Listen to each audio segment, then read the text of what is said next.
Hi guys! Hello, hello! Alamin natin kung anong messages, vibration, gabay energy para sa lahat. So, good luck with fortune reading para sa lahat.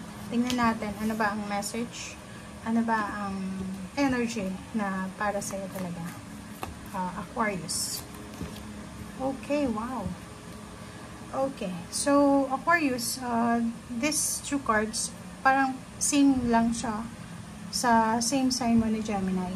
So, ibig sabihin, nandito is 38, 8, 9, 10, 11 is manifestation. So, nandito si Archangel Raphael.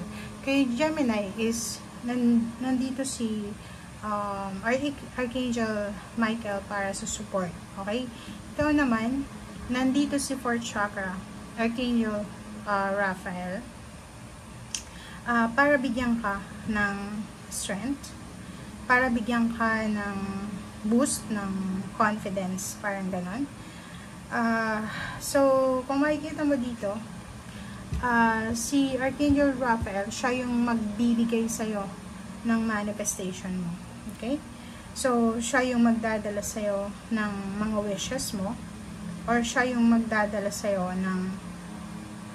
ng healing. Okay? So, sinasabi na kung ano man ang kailangan mo sa buhay, Aquarius, it's either physical healing. Ang nakikita ko, it's either babae ka, lalaki. May mga physical health problems kayo. Yung iba hindi magkaanak, hindi makabuntis, hindi mabuntis. Marami kayong mga bagay-bagay na kailangan alisin sa buhay nyo. Like mga hatred, resentment, ang punong-puno ng galit ang dibdib nyo, yung puso nyo.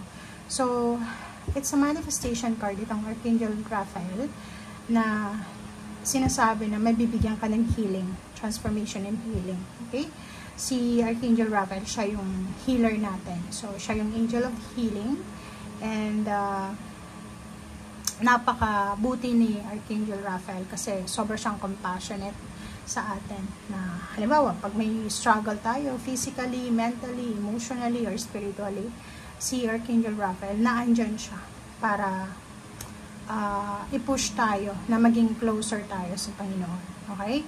So, dito, makaka-experience ka ng peace with God or peace of mind, and parang alam mo yun, na biglang makakaramdam ka ng sobrang saya. Diba? Yung sobrang bigla ka na lang tatawa, yung magiging sobrang light yung buhay mo. Okay? And blessings, it's blessings. So, sinasabi sa'yo dito na nandito si Archangel Raphael para bigyan ka lang healing, physical, mental, lahat, emotional. And siya din yung magde-deliver ng blessings para sa'yo. Okay? Kung ano yung kailangan ng healing sa buhay mo, si Archangel Raphael ay i-assist na. Okay? Naandyan siya, especially kung may sakit ka talaga. And for example, if you're a healer, like doctor, or healthcare worker, parang ganon, trust that He's always there by your side para tulungan ka. Okay? So, yun ang nakikita natin dito. Okay? Comment down below if meron kang mga questions. Kasi, nakikita mo naman, sinasabi niyan sa'yo na you will receive healing. You will receive enormous blessings. You will receive prosperity and abundance. And siya din yung magde-deliver ng mga messages from God papunta sa mga tao. So, you're lucky. Diba? First card mo sa third deck is Wheel of Fortune. So, yung Wheel of Fortune is parang iikot talaga yung fortune para sa'yo, pabor sa'yo. So, ibig sabihin yan, siguro marami kang napagdaanan ng mga stressors, mga problema, and dito bibigyan ka ng pagkakataon ng Panginoon na talagang mabago lahat. So, iikot yung Wheel of Fortune, pabor naman sa'yo. Okay? Pabor yan sa'yo. And bibigyan ka ng pagkakataon para makapagsimula sa new beginnings, new start. Okay? So, maraming mga tao yung pwedeng sumuporta sa'yo sa kung ano man, emotional, financial, or psychological, parang ganun. If you need assistance, maraming mga tao yung pwedeng lalapit sa'yo para bigyan ka ng assistance protection. And sa love life 10, if you're looking for a love life, looking for a job, talagang marami yung tao na susuporta sa'yo. Maraming connection. Okay. Ay, kita ko sa'yo dito, may plano ka. Marami kang plano. Aquarius, same with the Gemini. Yung plano yung same din. It's either magtrabaho sa ibang bansa, mag-relocate sa ibang bansa, mag-migrate, parang ganun, or magpatayo ng bahay sa malayong lugar, it's either sa probinsya, lumipat sa probinsya, parang ganun. So, relocation, travel, gusto mong itry yung pagiging OFW, ganyan-ganito. So, ay kita ko sir dito, na sobra-sobra yung eagerness mo, talagang gagawin mo siya sa ayaw at sa gusto ng mga tao sa paligid mo. Nandito yung Empress card. So, since nandito si Archangel Raphael, be careful na once na binigyan ka na niya ng healing, kailangan mo din na alagaan yung sarili mo. Take care of your body, mental health, physical health, spiritual health. Okay? And yung halimbawa magta-travel ka, dun sa lugar na pupuntahan mo, dun ka magsisimula ng bagong buhay, ng mas prosperous, healthy, and happy and blessed na buhay. Okay?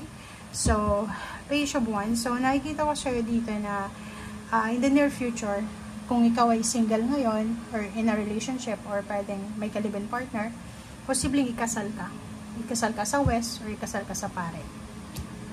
Okay? So, yung iba din, kung single ka, expect mo na maraming papasok sa buhay mo para mag-offer ng love, maraming papasok sa buhay mo para mag-offer ng trabaho or mag-offer ng kung anumang assistance. Okay? So, kung ikaw naman is looking for a job, yung pagiging creative mo, yung pagiging magaling mo makisama, siya yung magiging edge mo para makatungtong ka doon sa talagang victory and success. Okay? And kung nasa ibang bansa ka na, sa kanang OFW, posibleng marami kang may isip ngayon na parang, gusto kong lumipat ng ibang bansa. Parang ganun. So, possible. Lahat ng possibilities, posible talaga. Ang dami-daming opportunities dito na naghihintay para sa'yo. Maraming blessings, maraming opportunities, maraming prosperity and abundance. Lahat ang napakarami. Okay? So, i-anticipate mo na to kasi travel din. Sobra yung iba na parang nagmamanifest sila ng travel or pwedeng long distance relationship, yung makapag-asawa ng ibang lahi or makatira talaga, ma-experience yung gusto, ma-experience yung pang-ibang bansa. Possible na possible to guys. So, congratulate nyo yung sarili nyo kasi talagang posible. Walang imposible kasi lahat to posible para sa inyo. Okay? Thank you guys. Bye!